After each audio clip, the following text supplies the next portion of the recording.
What's going on, everybody? Today we're going to be installing the eBay Billet Shifter and my cousin's Accurate TL. So far he got the stock shifter and this shift knob right here. To him it's pretty sloppy and there's quite a bit of play and the throws aren't short enough. So we got this billet shifter off of eBay. We're going to see how it goes. It should be a relatively simple process, removing the center console and getting to the shifter and just taking off these 4 bolts right here and replacing it. So there is a little slop in this one to begin with right here. We're going to get that looked at real quick. I can see this clip over here. Let me see.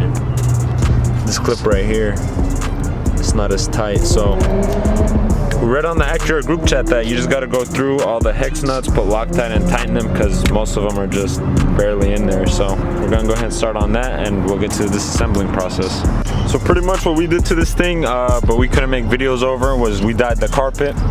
We did the full black carpet conversion. You know, looks super good compared to what it was. It was gray, nasty, and partially painted from the previous owner.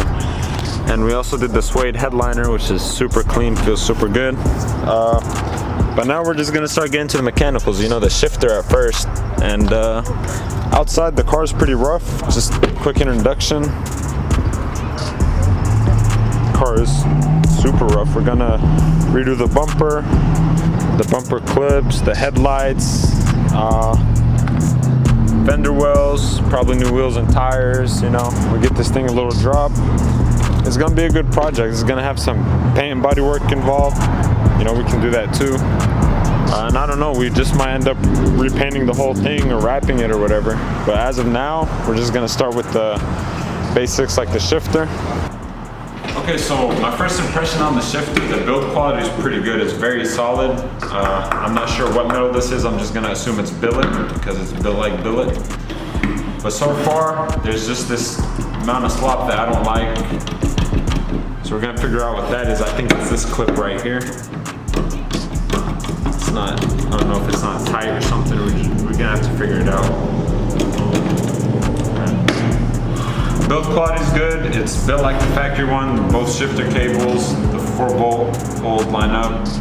It's just like the Accord, the TSX, and the TL. They're all similar shifters. I think you can adjust the throw on this one too. But yeah, I just need to get rid of this slop before we put it in because this basically resembles the factory worn shifter. So let's get that taken care of. Oh, there needs to be a bushing that goes here. So I can't get this slop figured out, mainly because we don't have the proper Allen keys to remove this piece or the piece in here. So let's see. So if you look at this piece right here, you see that the spring doesn't line up perfectly at, I want to say, idle or at the resting position. It doesn't align perfectly, and that's what causes the slop. So if I was able to remove the piece that holds the spring and grind it down just so the spring is a little tighter on the bottom piece. Actually, if you place a strip of rubber bushing thick enough across this piece to close the gap, it will eliminate the shifter slop. We were trying to finish before sundown, so we did not have the opportunity to eliminate the shifter slop on camera. It's just a sacrifice you pay when going with this replica shifter. Take out this whole piece and grind that spring down so it touches right here, but I can't. Okay, let it. Yeah, just do it. You want like that on them? I'll put it. Because you never know, vibrating and all that. Yeah. Alright, so I heard the boss, man. We gotta tighten all these in case of vibration and all that shit. So we're gonna just break them loose, take them out. I'm gonna take them out one by one just so I don't have any alignment issues.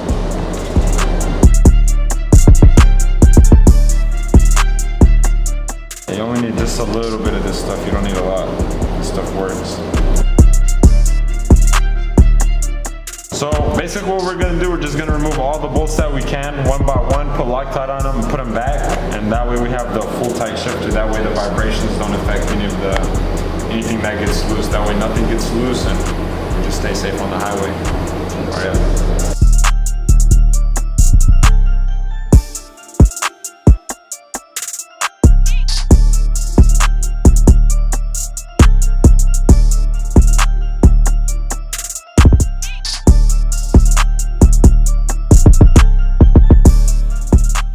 Okay, Okay, so I pretty much got all the bolts that are around holding the shifter cables, actually holding the shifter cables, holding the shifter assembly. I pretty much got all of them all removed, Loctited and tightened in, so all I've got left is these, but I should not Loctite these because this is what adjusts the shifter level.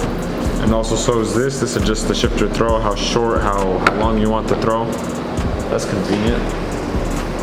I got the old shifter box removed, so here's a new one, comparison side by side.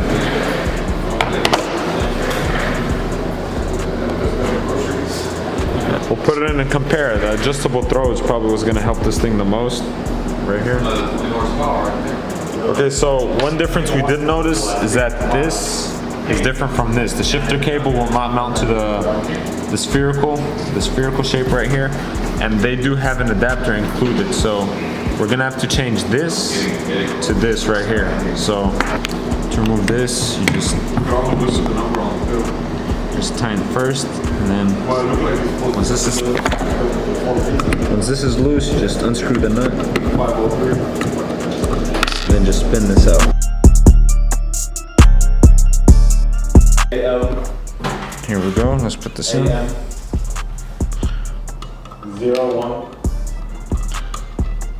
0169. Yeah, Nas.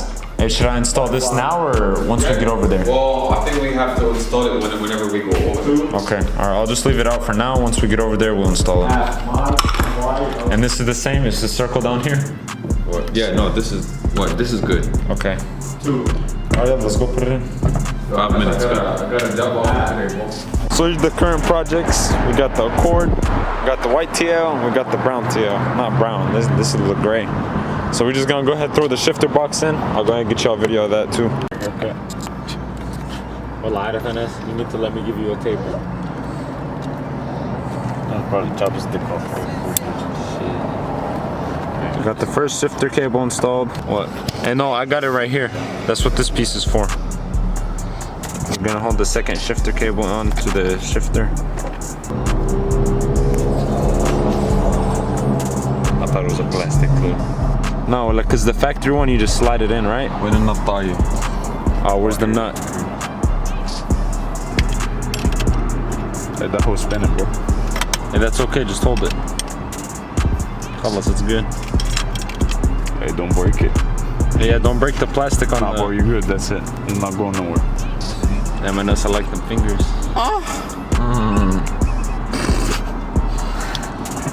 Hit the spot. This nigga sound like a horse yet.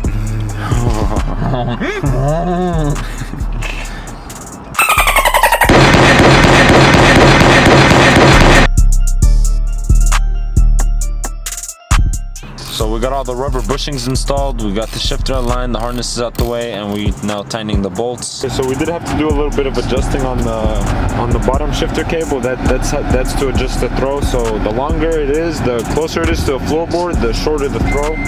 The more up it is, the longer the throw. What you think? It's good. It's good stuff, huh?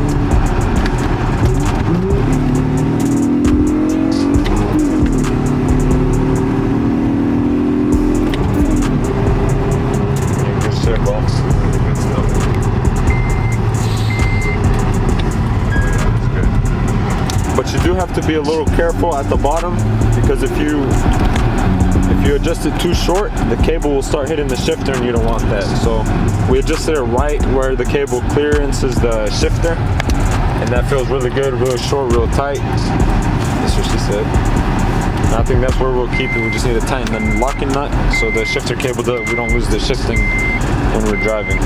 So that pretty much sums it up. So the shifter not gonna clearance the shift boot holder. So we're done. This is the final result.